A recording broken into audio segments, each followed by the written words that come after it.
اعوذ باللہ من الشیطان الرجیم بسم اللہ الرحمن الرحیم۔ معزز سامعین کرام، السلام علیکم۔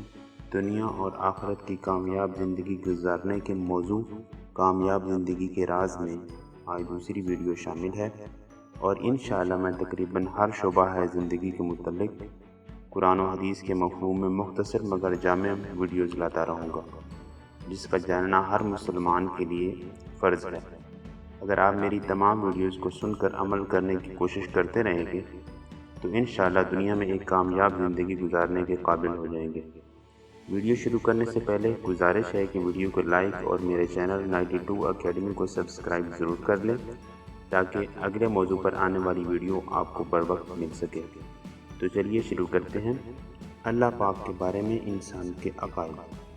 جب بچہ بالغ ہو تو اس پر اللہ تعالیٰ کا جاننا فرض ہے۔ نبی کریم صلی اللہ تعالیٰ علیہ وآلہ وسلم نے فرمایا کہ جب بچہ 7 سال کا ہو تو اس کو نماز کا حکم دو تاکہ نماز کا عادی ہو۔ جب 10 سال کا ہو اور نماز ادا نہ کرے تو اس کو مارو۔ ہر مسلمان اللہ پاک کے بارے میں یہ عقیدہ رکھے کہ نہ اس کی کوئی مثال ہے، نہ اس کی کوئی مشابہ، نہ اس سے کوئی پیدا ہوا، نہ اس کا کوئی ماں، نہ باپ، نہ اس کو کھانے کی ضرورت ہے، نہ پینے کی، نہ بیوی کی، نہ اس کو نیند آتی ہے، نہ غفلت ہوتی ہے، نہ ہی بھول کا اثر، نہ اس کا کوئی معاون ہے اور نہ وہ کسی سے مشورہ کرتا ہے۔ تمام جہان اس کا محتاج ہے اور وہ کسی کی مدد نہیں چاہتا۔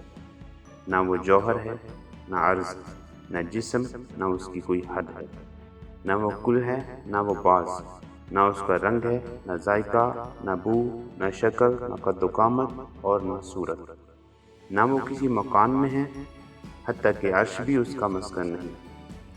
اس کے لیے نہ آگے ہے، نہ پیچھے، نہ دائیں، نہ بائیں، نہ اوپر، نہ نیچے۔ وہ ہمیشہ سے زندہ ہے، سننے اور دیکھنے والا ہے۔ تمام کائنات اس کے ارادہ سے موجود ہے، اندھیرا اور روشنی، خیر اور شر۔ تمام جہان کو اس بے وجود نے وجود بخشا اور اس کو پیدا کرنے میں وہ خود مختار ہے۔ کسی وقت بھی وہ نہ عاجز ہوا، نہ اس کو کوئی لاچاری ہوئی۔ تمام جہان حادث یعنی پہلے موجود نہ تھا مگر اللہ ہی قدیم۔ اللہ پاک ازل میں ایک ہی جملہ کہنے والا ہے۔ تمام اخبار امر و نہی ایک ہی صیغہ سے ہے، کیونکہ اس کے کلام میں نہ مخارج ہے، نہ آواز، نہ اعراب ہے، نہ ہجا۔ اس کا کلام خاطر و فکر کے قبیل سے معتقد ہے۔ عالم آخرت میں دخول جنت کے بعد تمام مومنین اپنی آنکھوں سے اللہ تعالیٰ کا دیدار کریں گے، جس سے دنیا کی زحمتیں اور جنت کی نعمتیں بھول جائیں گے۔ دیدار کی ایک تجلی سے مومنین بے ہوش ہو جائیں گے۔ اس رویت دیدار کا نہ مکان ہے، نہ جہت، نہ کنارہ، نہ کوئی کیفیت اور نہ ہی کوئی ادراک۔ اللہ پاک کا خواب میں دیدار کرنا شریعت میں معتبر ہے اور بے شمار اسلاف سے اس کی روایت ثابت ہے۔ دعا ہے کہ اللہ پاک ہمیں اپنی اور اپنے حبیب کریم صلی اللہ تعالیٰ علیہ وآلہ وسلم کی محبت عطا فرمائے، آمین یا رب العالمین۔ انشاءاللہ اگلی ویڈیو میں ہم ایمان کی کیفیت کے بارے میں مختصر اور نئے انداز میں جامع موضوع کے ساتھ حاضر ہوں گے۔ تب تک کے لیے اپنا بہت سا خیال رکھیے گا۔ اللہ حافظ۔